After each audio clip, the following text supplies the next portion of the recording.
Gold, trusted gold buyers. మీరు తాకట్టు పెట్టిన బంగారాన్ని విడిపించి ఈ రోజు ఉన్న మార్కెట్ ధరకు కొనబడను. హాయ్ హలో నమస్తే, welcome back to iDream media. ఈరోజు మనతో ఉన్నారు హైకోర్టు అడ్వకేట్, అలాగే ఇమిగ్రేషన్ కన్సల్టెంట్ అయిన H1B వీసా కన్సల్ట్ సంబంధించిన పూర్తి వివరాలు ఇవ్వడానికి పృథ్వీ గారు ఉన్నారు. సార్తో మాట్లాడదాం. Hi sir. Hi Virat. Sir, current situation of NRI, అమెరికాలో ఉన్న ఎన్ఆర్ఐ సిచ్యువేషన్ ఎలా ఉందంటే అమెరికాలో ఉండలేరు, ఇటు ఇండియా రాలేరు అన్న విధంగా ఉంది. ఎందుకంటారు? అసలు ఏం జరుగుతుంది అక్కడ రైట్ నౌ? ఇప్పుడు అమెరికాలో ఉండేవాళ్ళు పర్మనెంట్ రెసిడెన్సీ కానీ, అక్కడ ఉండేటువంటి రెసిడెన్సీస్, అక్కడ ఉండేటువంటి గ్రీన్ కార్డ్ హోల్డర్స్ కానీ, అక్కడ సిటిజన్షిప్ గురించి కానీ మనం పెద్ద వరి అవ్వాల్సిన అవసరం లేదు. వాళ్ళకి ఆల్రెడీ సెటిల్డ్ దేర్. అక్కడ వాళ్ళని ఏమీ టచ్ చేసేటువంటి ఆస్కారం ఉండదు. మనకి ప్రాబ్లం వల్ల ఎవరికి వస్తుందంటే H1B వీసా మీద వెళ్ళిన వాళ్ళ దగ్గర వస్తే ప్రాబ్లం. H1B వీసా వాళ్ళు వెళ్ళే వాళ్ళకి, అక్కడ ఆల్రెడీ ఉన్న వాళ్ళకి ప్రాబ్లం వస్తుంది.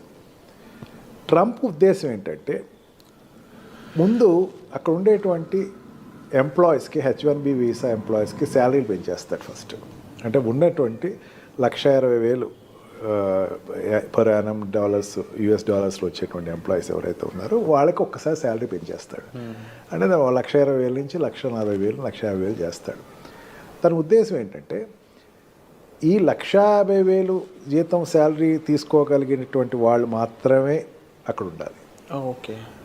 మిగతా వాళ్ళు with in short term they have to వాళ్ళు పెట్టి బేడా సర్దుకుని ఇండియాకి వెళ్ళిపోవటమే. ఇక్కడి నుంచి వెళ్ళేవాళ్ళు కూడా ఆ $150,000 రిక్వైర్మెంట్ ఉన్న వాళ్ళు మాత్రమే అక్కడికి వెళ్ళాలి. అంటే మనకి వీసాస్లో, H1B వీసాస్లో వెళ్ళేవాళ్ళు 2 రకాలు ఉంటారు విరాట్. ఒకళ్ళు ఏంటంటే కంపెనీ స్పాన్సర్ ఉంటాడు. అంటే ఏదో కంపెనీ, అతను ఎక్కడో పని చేస్తున్నాడు, ఆల్రెడీ తన ఒక కంపెనీలో పనిచేస్తున్నాడు అనుకుందాం. వాడిని అక్కడికి పిలుచుకెళ్ళేటువంటి ప్రాసెస్, అంటే కంపెనీ టు కంపెనీ తీసుకెళ్ళేటప్పుడు వాడి యొక్క రిక్వైర్మెంట్ ఉండేటప్పుడు తీసుకెళ్లే వాళ్ళకి పెద్ద ఇబ్బంది ఉండదు. కన్సల్టెంట్స్ ద్వారా వెళ్ళేటువంటి వాళ్ళు ఉంటారు. కన్సల్టెంట్ ద్వారా ఏంటంటే ఆల్రెడీ అక్కడ ఎవడో ఎంప్లాయ్మెంట్ నిన్ను పిలుస్తారు, నువ్వు ఫేక్ ఎక్స్పీరియన్స్లు పెట్టుకో, లేకపోతే ఏదో పెట్టుకో, ఏదో రకంగా అక్కడికి వెళ్ళిపో అనే వాళ్ళకి మాత్రం ఇది గడ్డుకాలం. ఆల్రెడీ అక్కడ ఈ 2 రకాలుగా వెళ్ళే వాళ్ళు, వెళ్ళిపోయిన వాళ్ళు ఉంటారు కదా అక్కడ, వాళ్ళకి నీ ఇందాక చెప్పాను చూసారా, మీకు ఈ పారామీటర్స్లో $1,20,000 శాలరీ ఏదైతే ఉందో, US డాలర్స్ శాలరీ ఏదైతే ఉందో, ఆ శాలరీ కన్నా తక్కువ ఉన్న వాళ్ళు you better drop from the country అని చెప్పేసి ఒక 2 months టైం ఇస్తాడు. ఆ 2 months టైం దేనికి ఇస్తాడు? Search for a new job.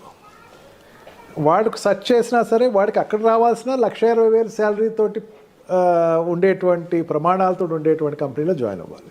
Otherwise you have to come back to India. Nothing, అక్కడ ఎంప్లాయీ ఎవరంటే it's nothing A contract labour.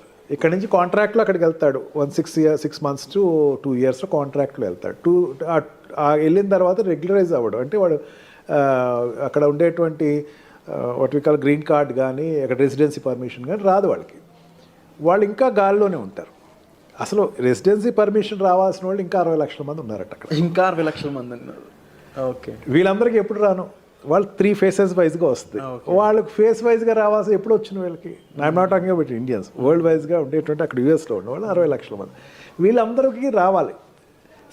అక్కడ ఉండే గ్రీన్ కార్డ్ రావాలి. గ్రీన్ కార్డ్ తర్వాత సిటిజన్షిప్ అప్లై చేసుకుంటారు. గ్రీన్ కార్డ్ రాకుండా ఉండి H1B వీసా మీద ఉన్నవాళ్ళు అక్కడ ఉన్నవాళ్ళు, వాళ్ళలో చాలామంది లెస్ దాన్ $1,60,000 మాత్రమే ఉన్నవాళ్ళు ఉన్నారు. $1,60,000 పైన ఉండేటువంటి వాళ్ళు జనరల్గా సాఫ్ట్వేర్ కంపెనీలో ఉండేవాళ్ళు. మనకి ఏంటంటే సాఫ్ట్వేర్ కంపెనీ ఒకటే అనుకుంటే కనపడతాయి, ఇంకా చాలా సెక్టర్స్ ఉంటాయి. ఆ సెక్టర్స్లో ఉండేవి అక్కడ ఆల్రెడీ USలో లాంచ్ అయిన వాళ్ళు ఉన్నారు. వాళ్ళందరూ కూడా $1,60,000 పైన శాలరీ ఉన్న వాళ్ళు మాత్రమే ఇక్కడ ఉంటారు. వాళ్ళకి $1,40,000 చేసేస్తాడు, గ్రాండ్గా చేస్తాడు. ఫస్ట్ $1,40,000 చేసి ఈ $1,40,000కి వాడికి ఇన్పుట్ ఉన్న వాళ్ళు మాత్రమే తీసుకోండి, ఇలాగే తీసుకోవద్దు. ఓకే. మెయిన్ కారణం ఏంటి?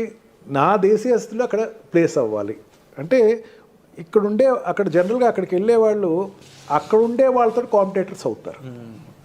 $1,20,000 శాలరీ అండి, $1,20,000 శాలరీ కన్నా తక్కువ ఉండేవాడు అక్కడ ఆల్రెడీ దొరికేస్తున్నాడు. వాడితో వీడి కాంపిటేటర్. నిన్ను తీసుకోవాలంటే నీకు ఎక్స్ట్రా టాలెంట్ ఉండాలి.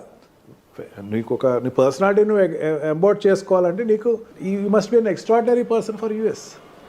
నిన్ను తీసుకెళ్ళాలి అనుకుంటే ఆ రకంగా నువ్వు వెళ్ళిన వాళ్ళు చూడాలి అని చెప్పేసి ట్రంప్కు ఒక నిర్దిష్టమైనటువంటి ఆలోచన అయితే తీసుకొచ్చే అవకాశం ఎక్కువే కనపడుతుంది. ఈ రకంగా చూసుకుంటే వెళ్ళే వాళ్ళకి ఆల్రెడీ ఎగ్జిస్టింగ్ ఉన్న వాళ్ళకి కూడా కొంచెం ఇబ్బందులు అయితే ఖచ్చితంగా ఉంటుంది. బట్ ఒకటి నా స్ట్రాంగ్ ఫీలింగ్ ఏంటంటే మన ప్రైమ్ మినిస్టర్ తోటి ఆయన మంచి రిలేషన్షిప్ ఉంది. Of course. అని చైనాకున్న వ్యతిరేకత ఇక్కడ టార్గెట్ అంతా కూడా చైనా వాళ్ళ మీద ఎక్కువ టార్గెట్ ఉంది, కానీ ఇండియన్స్ మీద అంత ఎక్కువ టార్గెట్ అతనికి లేదు. ఓకే. ఖచ్చితంగా లీజర్ పీరియడ్స్ ఏదైనా ఉండే పెంచవచ్చు. అండ్ ఈ what we call for example ఇప్పుడు ఎకానమికల్గా చూసుకుందాం. ఎకానమికల్గా చూసుకుంటే అక్కడ ఇంపోర్ట్స్ ఏదైతే ఉన్నాయో చైనా నుంచి వచ్చేటువంటి ఇంపోర్ట్స్ని 60% ట్యాక్స్ పెంచే అవకాశం ఉందన్నాడు. అంటే చైనా నుంచి ఇంపోర్ట్ అయ్యేటువంటి వస్తువులన్నిటినీ కూడా ట్యాక్స్ పెంచే అవకాశం ఉంది. ఇప్పుడు అమెరికాలో ఎక్కువ చైనా గూడ్స్ దొరుకుతాయి మనకి. ఆ గూడ్స్ అన్నిటినీ 60% ట్యాక్స్ పెంచేస్తున్నాడు. ఎందుకంటే డిస్కరేజ్ చేయటం కోసం అని చెప్పేసి తనకి మెయిన్ ఉద్దేశం అది. ఈ రకంగా ప్రతి సెక్టర్స్లోనూ అతనికి ఈ చైనాని ఎంత డిస్కరేజ్ చేయాలి అని ఉంది. He got good friendship with Indian prime minister. Indian తోటి మంచి రిలేషన్స్ అయితే ఉన్నాయి. మెయిన్ ఏంటంటే చాలామంది అనుకుంటూ ఏంటంటే ఇండియాకి చాలామంది H1B వీసాలో ఇండియాకి వచ్చేస్తారు, లేకపోతే ఇండియా వాళ్ళు చాలా ఎఫెక్ట్ అవుతారు. కానీ మరి నాకు స్ట్రాంగ్ నమ్మకం ఏంటంటే ఇండియాతోటి రిలేషన్స్ ఎస్టాబ్లిష్ అయితేనే తనకి చైనాతోటి పోటీ పడవచ్చు. అంటే ఈ సౌత్ ఏషియన్ ఏరియాలో చైనాతోటి పోటీ పడే పెద్ద కంట్రీ ఇండియాయే కనపడుతుంది. ఇది ఇప్పుడు కాదు, ఫస్ట్ టర్మ్లో కూడా అదే అతను ఎక్స్పోజ్ అయ్యాడు. ఈ రకంగా చూసుకున్నా సరే ట్రంప్ ఉండేటువంటి తన పాలసీస్ అన్నిటినీ కూడా ఇండియా వైజ్కి వచ్చేసరికి కొంచెం లీజర్గా కొంచెం లీనియంట్గానే చూడొచ్చు. అందుకని అంత డ్రాస్టిక్గా మనకేం నష్టం రాకపోవచ్చు. బట్ వన్ థింగ్, కన్సల్టెంట్స్ నుంచి వెళ్ళే వాళ్ళు కాస్త జాగ్రత్తగా ఎక్కువ చూసుకుని ఫేక్లు తక్కువ పెట్టుకుని, ఫేక్లు కాకుండా ఒరిజినల్గా మీరు ఉండేటువంటి మీ ప్రజెంటేషన్ ఉంటే కనుక they will get benefited of it. Already అక్కడ ఎగ్జిస్టింగ్ ఉన్నవాళ్ళు కూడా ఇమీడియట్గా మళ్ళీ ఇంకో కంపెనీలో జాయిన్ అయ్యి ఇమీడియట్గా దాన్ని అతను what we call lean period ఏదైతే ఉందో ఆ పీరియడ్ నుంచి బయటకు వచ్చేసి వెంటనే ఇంకో దానికి ఎంప్లాయ్మెంట్ అప్లై చేసుకుని షిఫ్ట్ అయితే బెటర్. అదర్వైజ్ ఒక రోజు ఏదో ఒక రోజు ఒక పరిస్థితి వస్తుంది, where you have to come out of the country. But one thing, consultants నుంచి వెళ్ళే వాళ్ళు కాస్త జాగ్రత్తగా ఎక్కువ చూసుకుని ఫేక్లు తక్కువ పెట్టుకుని, ఫేక్లు కాకుండా ఒరిజినల్గా మీరు ఉండేటువంటి మీ ప్రజెంటేషన్ ఉంటే కనుక they will get benefited of it. Already అక్కడ ఎగ్జిస్టింగ్ ఉన్నవాళ్ళు కూడా ఇమీడియట్గా మళ్ళీ ఇంకో కంపెనీలో జాయిన్ అయ్యి ఇమీడియట్గా దాన్ని అతను what we call lean period ఏదైతే ఉందో ఆ పీరియడ్ నుంచి బయటకు వచ్చేసి వెంటనే ఇంకో దానికి ఎంప్లాయ్మెంట్ అప్లై చేసుకుని షిఫ్ట్ అయితే బెటర్. అదర్వైజ్ ఒక రోజు ఏదో ఒక రోజు ఒక పరిస్థితి వస్తుంది, where you have to come out of the country. Sir తప్పకుండా ఈ పరిస్థితులు అనేవి ఏ విధంగా వెళ్ళబోతున్నాయని చూడాలి. దీనికి సంబంధించి మీకు ఎటువంటి హెల్ప్ కావాలన్నా సరే డిస్ప్లే అవుతున్న నెంబర్స్ కాల్ చేసి సార్ని మీరు కన్సల్ట్ చేయొచ్చు. Thank you so much.